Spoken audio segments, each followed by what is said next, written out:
j'espère que vous allez bien. Aujourd'hui on se retrouve dans une nouvelle vidéo tant attendue je pense, en tout cas moi j'adore, c'est tapis à lire pour cet été. Avec un peu d'avance, je sais, normalement je le fais vraiment quand on commence l'été, sauf que bon, ironiquement on a un temps de crotte pour cette vidéo, mais normalement on a hyper chaud, genre on a tourné à 30-34 toute la semaine, donc je me suis dit autant avancer un peu l'été. Et vous faire partager en fait les recommandations maintenant, comme ça vous pouvez les lire le plus tôt possible, et puis après j'aurai le temps de faire une deuxième partie, une troisième s'il faut, et tout le monde sera content, d'accord? Spécialement pour cette vidéo, bon, à part le temps de crotte et le vent et l'orage, on a aussi ma tête de crotte. Alors j'ai essayé de me coiffer, sauf qu'en fait je me suis fait mal ce week-end au coude et à la main, ce qui fait que j'ai galéré à me laver les cheveux, mais genre vraiment j'ai douillé. Et là, en fait, les pansements, ils sont sur le coude et sur la main. Donc, pour tirer, c'est hyper galère. J'ai du mal à me brosser les dents. Donc, autant vous dire que pour me brosser les cheveux, c'est pas possible. Donc, là, ce que j'essaie de vous dire, c'est que j'ai un râtelier à la place des cheveux. Donc, normalement, vous me suivez pas pour mon physique. Donc, c'est déjà ça de gagner. Voilà, je tenais quand même à expliquer pourquoi cette semaine-là, ça allait vraiment être vers les pâquerettes. Si vous voyez bien normalement derrière, vous avez toute ma pile à lire pour cet été. Sauf que c'est une pile à lire qui m'est spécifique à moi, genre des trucs qui traînent depuis des mois, qui sont pas forcément pour cet été. Donc là, je vous ai vraiment fait une petite liste. Normalement, il y a de quoi faire une deuxième et troisième partie en fonction de ce que vous voulez. Mais il y a une grande partie que j'ai pas encore lue. Donc c'est pour ça que j'ai essayé de prioriser ceux que j'avais déjà lus ou ceux dont je savais de quoi ils parlaient.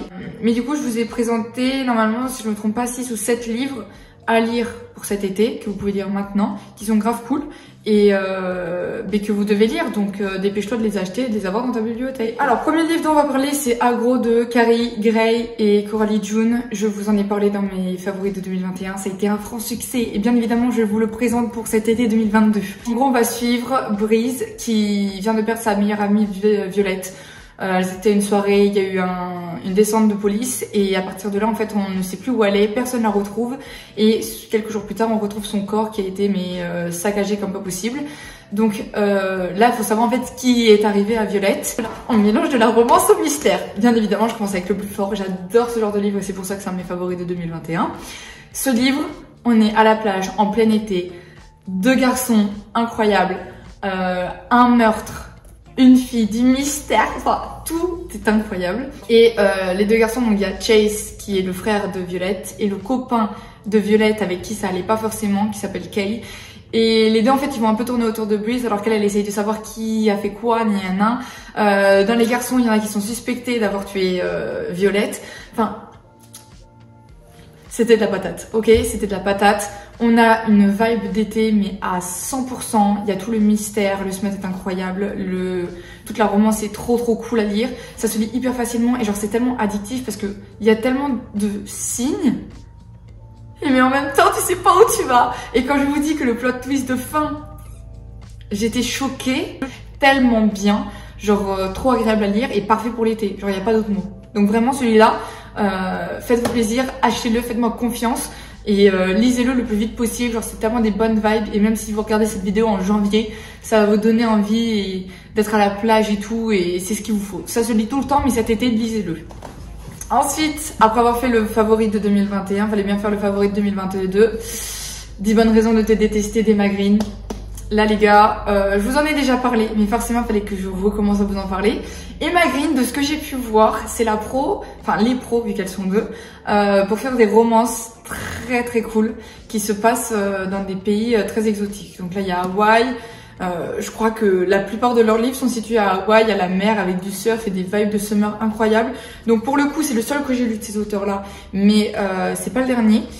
Mais c'est le seul que je peux vous présenter pour l'instant, d'accord? Laissez-moi un peu de temps que je lise d'autres, mais vous allez voir que généralement, Emma Green, c'est vraiment des livres à lire pour cet été.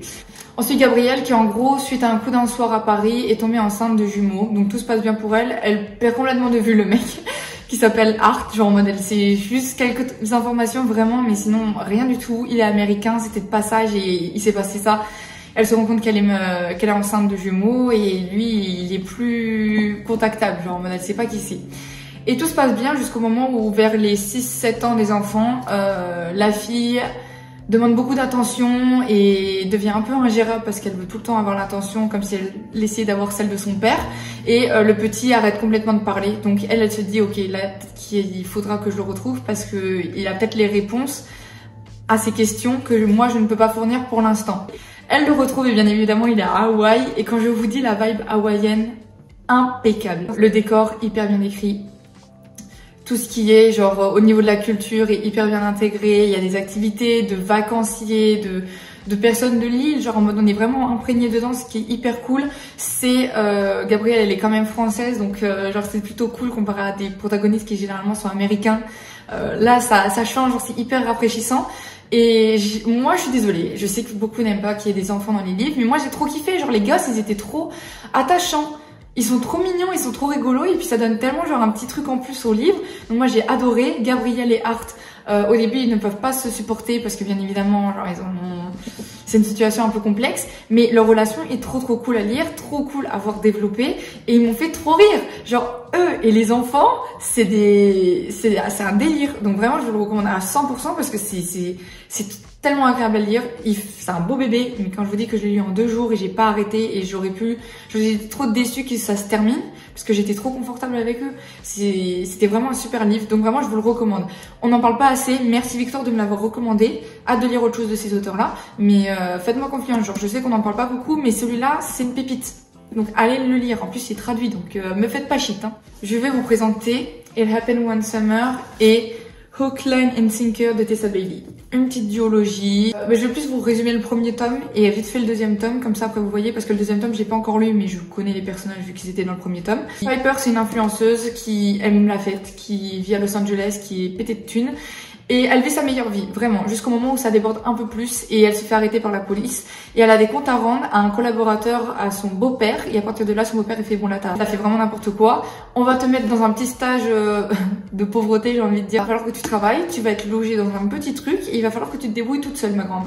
Donc sa sœur, par gentillesse, l'accompagne en se disant bah attends, elle va pas survivre donc je vais y aller avec elle. Et Piper, elle va arriver dans un petit... Bon, je sais même pas si on peut appeler ça petite ville de pêche en bord de mer. Elle va être là et elle va devoir rénover son logement, trouver un métier et être sympa avec tout le monde et un peu se fondre avec la masse. Donc ce qui est drôle c'est que du coup c'est un peu Grumpy Sunshine. Elle est quand même de vachement bonne foi. Elle est hyper sympa, elle arrive là, la patate et tout. Les gens du coin comprennent pas forcément ce délire parce que c'est pas ce dont ils ont l'habitude. Et lui, c'est genre le mec qui est grincheux parce qu'il s'est passé quelque chose dans son passé, qui va la voir et qui va un peu se foutre d'elle en se disant mais elle a rien à faire ici, et qui pourtant va se la coltiner et qui va petit à petit fondre pour elle. Donc vraiment cette histoire trop cool. On est en bord de mer, soleil quasiment tout le temps, hyper agréable et puis ça donne envie de bricoler. Genre je sais pas, moi j'étais grave en mode à fond avec eux et c'était hyper cool. Et on sait qu'il y a un deuxième tome pour sa sœur. Un peu enemies to lovers, mais genre de ce qu'on peut voir déjà c'est que la sœur elle a du caractère, très gentille mais déjà un peu plus autoritaire, et elle va tomber pour Fox qui est le meilleur ami du coup du monsieur du tome 1, du monsieur qui s'appelle Brendan. Et Fox et Brendan ils s'entendent hyper bien et en fait Fox il va quand même avoir un petit faible pour elle alors que ils s'entendent pas bien et pourtant ils ont plein de points communs. Genre, en mode, déjà dans le premier tome, on voit qu'il y a des petites attentions trop mignonnes et on se doute que ça va mener quelque part. Et j'ai hâte de lire le deuxième tome parce que vraiment j'ai kiffé le premier, donc forcément ça va être vachement cool. Et voilà, une petite duologie pour ceux qui veulent. C'est très facile à lire en anglais, il y a vraiment pas de difficulté. Donc voilà, et Tessa Bailey dans tous les cas c'est très facile à lire, donc je vous recommande tous ses livres. Mais là c'est la duologie la plus connue de ce qu'elle a pu faire. Donc voilà, ça vaut le coup d'œil. Continuons dans les classiques. The Spanish Love Deception d'Elena Armas. Donc là on va suivre, alors beaucoup disent que c'est Enemies to Lovers. C'est vrai que le Enemies est très léger, mais hyper cool. Genre moi si vous attendez vraiment un Enemies to Lovers au travail, vous allez peut-être être déçus. Si vous attendez pour une petite romance, un peu voyage pour l'été, je pense que vous allez être content. En tout cas, moi, ça a été mon cas. Donc, on suit Catalina qui, en gros, va aller au mariage de sa sœur en Espagne. Et à ce mariage, elle va retrouver son ex avec qui elle est restée très longtemps. Et ça va la déranger en fait de retourner voir sa famille en Espagne, d'aller au mariage, de croiser son ex et d'arriver en fait avec personne avec elle et de finir toute seule. Elle se dit genre vraiment bah, ça va être la galère, tous mes parents vont me poser mille et une questions, la famille ça va être ah c'est quand que tu te maries. Elle est en mode honnêtement je sais pas comment je vais supporter cette épreuve, mais ça va vraiment m'énerver. Et on a Aaron Blackford qui travaille avec elle, avec qui elle n'a jamais pu s'entendre. Elle a toujours fait les bonnes choses avec lui, toujours bien fait, très cordial, et lui, il lui a toujours renvoyé dans les dents, enfin très méchamment. Donc au bout d'un moment, c'est devenu son ennemi numéro 1, genre elle peut pas se le blairer. Et bizarrement, il va l'entendre parler de ce mariage, et il va se proposer de l'accompagner, de faire semblant d'être son copain pour cet événement-là. Et là, elle va trouver ça assez bizarre parce que ils sont censés ne pas pouvoir se tolérer. Et maintenant, il accepte de faire genre 2500 km en avion pour aller au mariage de sa sœur. Au fur et à mesure, bien évidemment, Catalina, elle va céder, elle va se dire bon vas-y, je t'embarque.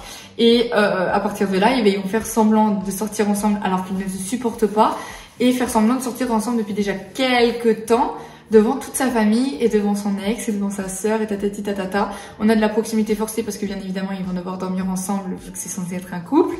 Et bref, ce que j'ai adoré dans ce livre, c'est le personnage masculin. Aaron Blackford, les amis, mon Dieu. Une perle rare. Catalina, je l'ai adorée. Et puis il y a toute la vibe de voyage, la proximité forcée qui est trop bien, fake dating par excellence. Et la vibe d'Espagne est hyper cool. Genre moi je sais que ça me fait trop plaisir de le lire. Et je compte le relire cet été si j'ai le temps, j'espère. Mais voilà, je vous le recommande à 100%. Pour moi, il vaut la hype. Donc c'est vraiment une très bonne lecture pour cet été. Ensuite, Moving On, c'est le livre que je suis en train de lire en ce moment. C'est Things We Never Got Over de Lucy Score, le livre du mois pour le club de lecture. Si vous suivez sur Goodreads, vous voyez que je galère un peu avec ce livre parce que c'est un gros bébé et ça fait déjà 1 semaine et demie que je suis dessus. Je l'ai pas terminé. Mais, je vais rentrer plus en détail, je pense, quand je ferai mon récap la semaine prochaine ou dans 2 semaines. Genre, le début du livre, c'est vraiment en mode, on rentre dans le livre direct, on se pose pas de questions.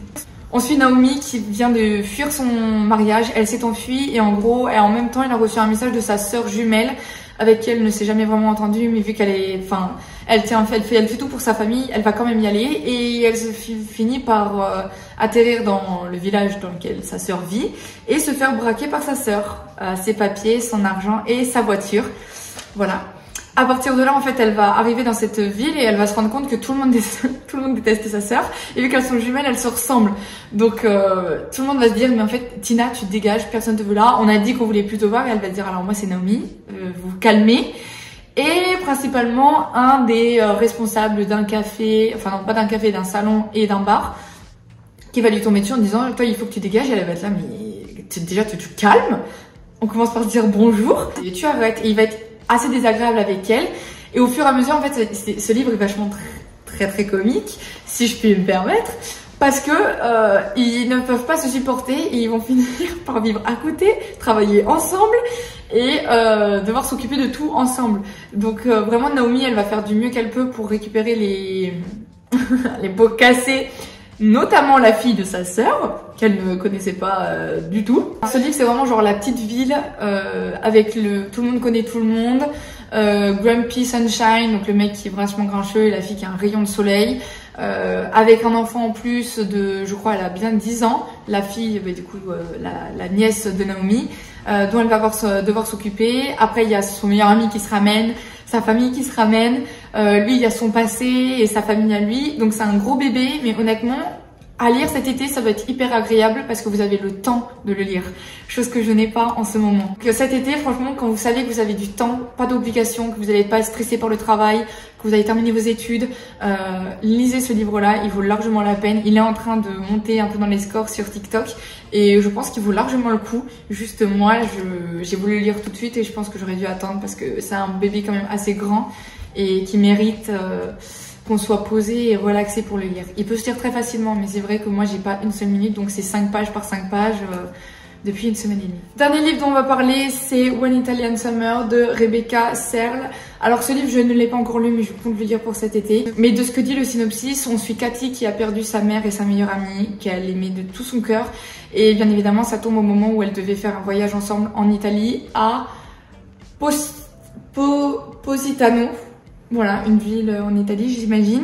Et à partir de là, en fait, elle va arriver et direct, elle va avoir comme l'impression d'être avec sa mère et ça va être très bénéfique pour elle. Là où elle pensait qu'elle allait sûrement déprimer de pas l'avoir avec elle, et bien elle finit par la retrouver et elle va se découvrir aussi un peu plus sur sa mère, de ce que j'ai compris. Et il parle de nos romances, vu que l'auteur a déjà fait des romances et là ils le disent. Juste il donne pas plus d'informations sur la romance, mais sûrement un petit italien qu'elle a croisé. J'ai juste trouvé ça trop cool, genre en mode on est en voyage, l'Italie, l'été, de la romance, que demande le peuple, et une bonne leçon sur le deuil et la perte d'un parent. Donc je pense que ça peut être une très bonne idée pour cet été. Je vous tiendrai au courant bien évidemment à travers les récapitulatifs des lectures des mois, ce que j'en ai pensé, si au final ça a été validé. Mais voilà, je me dis plutôt cool, si vous le lisez en même temps que moi, ça pourrait être sympa. Et je sais que je l'ai vu déjà un peu sur TikTok, peu de personnes l'ont lu, mais je pense que ça va pas tarder à monter un peu dans les scores, pareil que Things We Never Got Over sur TikTok. Donc soyez les premiers à le lire et à aimer ce livre. Et voilà, dites-moi si vous l'avez déjà lu, ce que vous en avez pensé, mais je suis quand même assez confiante sur ça. Écoutez les enfants, j'espère que cette vidéo vous aura plu, c'était un plaisir de vous en parler. Bon, le temps n'est pas présent, je pense que ça va pas trop vous donner envie de lire des romances pour cet été, mais bon, faites-moi juste confiance, on va dire. Et n'hésitez pas à vous abonner à la chaîne, activer les notifications, parce que bon, c'est pas toujours très régulier, comme on a pu voir la semaine dernière. Dites-moi si vous voulez une partie 2 sur ces livres-là, si vous les avez lus, dites-nous ce que vous en avez pensé, ça peut toujours plus motiver ceux qui ne sont encore très sûrs de le lire, et bien ça pourrait peut-être les vendre. Et ah mais il pleut. Ah oui, ben on va peut-être fermer les fenêtres. Et voilà, passez une excellente semaine, on se dit à la semaine prochaine.